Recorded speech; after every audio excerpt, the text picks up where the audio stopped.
Subscribe now and press the bell icon. Never miss an update. सबक। बबली आज अपने बीते समय को याद करती है तो उसे कई बार अपने साथ हुए अन्याय पर दुख होता है और मन ही मन उसे खुद पर गुस्सा आता है कि काश उस समय थोड़ा खुद के लिए जी लेती और अपने फैसले खुद लेती तो आज वो कहां से कहां होती। पर कहते हैं न किस्मत कहां ले जाए किसी को क्या पता। पर अतीत में हुए अन्याय से सबक ले चुकी बबली एक फैसला ले चुकी थी कि अब बच्चों के साथ कोई अन्याय नहीं होने देगी। बबली के माँ पापा बहुत सीधे, 4 बच्चों को पढ़ाने लिखाने के लिए दोनों मजदूरी करते। सब भाई बहन पढ़ने में होशियार, पर कहते हैं ना गरीबी अकेले कहाँ आती है, वो तो अपने साथ और भी दुख लाती है। बस बबली के छोटे भाई बहन को भी बीमारी ने घेर लिया। कमाई का साधन सीमित था। बबली के पिता बहुत ही साधारण और सीधे इंसान, उनका काम सिर्फ सुबह उठकर जाना और शाम को कमाकर अपनी पत्नी के हाथ में पैसे रख देना। और बबली की माँ भी अपने बच्चों, उनकी पढ़ाई और बीमारी में उलझी रहती। इसका फायदा हमेशा उसका छोटा भाई उठाता। वो दिन में 2-3 बार आता, वही खाता पीता और घर का हाल जान चला जाता। बच्चे बड़े हुए तो वो सपने भी देखने लगे, पर उनके मामा हर बार आकर उनके सपनों के पंख को कुतर जाते और बच्चे महसूस कर रह जाते। बबली पढ़ने में बहुत होशियार थी। उसका सपना आगे पढ़ाई करने का, बैंक या रेलवे में नौकरी करने का था। पर घर की बीमारी ने उसके इन सपनों को आगे बढ़ने नहीं दिया। पर वो फिर भी मेहनत करके आगे बढ़ रही थी और उसका कई जगह नौकरी के आवेदन स्वीकार कर साक्षात्कार में चयन भी हो गया था।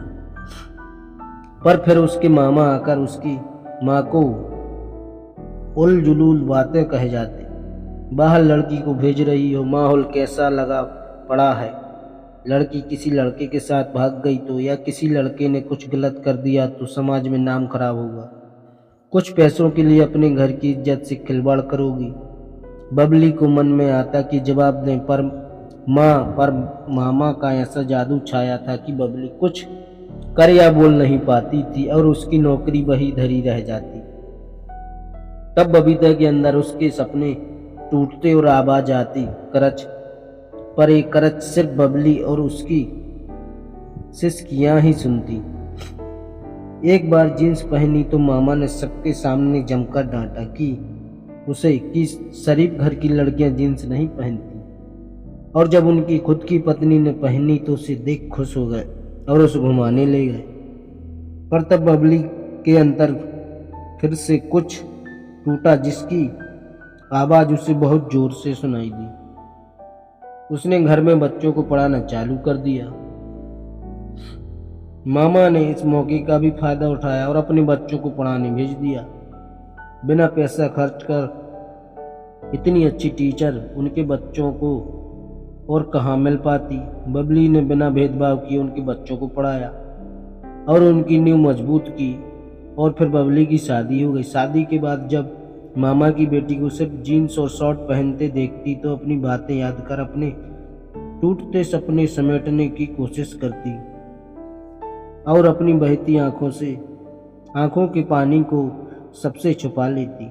जब मामा की बेटी को ट्यूशन के लिए 10 किलोमीटर दूर जाते देखती तो अंदर से आह आह की करचने की आवाज आती। जब उनकी बेटी की नौकरी लगने पर मामा ने सबको पार्टी दी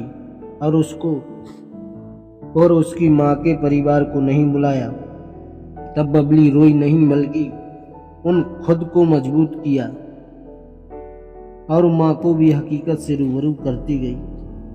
जब उसकी माँ भी समझ रही थी कि उसके बच्चों के अरमानों को किसी की बातों में आकर उसने खुद तोड़ा है, पर अब वक्त निकल गया।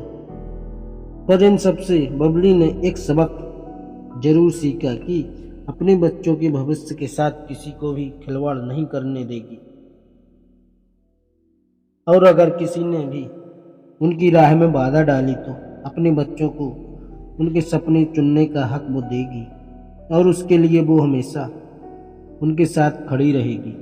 साथ ही साथ एक सबक और मिला उसे, अगर उसका पति सीधा है तो उसे दुनियादारी सिखाएगी, ताकि कल को कोई उसके परिवार में उसके पति के सीधे होने का फायदा ना उठाए। इसके लिए वो रोज अपने बच्चों को सपने बुनना सिखाती है, उनको नए आयाम देना सिखाती है, उनके सपनों के पंखों को खुले आकाश में उड़ते देखती है और अपनी गलती को फिर कभी नहीं दोहराती है। तो दोस्तों, कहानी अच्छी लगी हो तो लाइक करें और हमारे चैनल को एक सब्सक्राइब जरूर करें।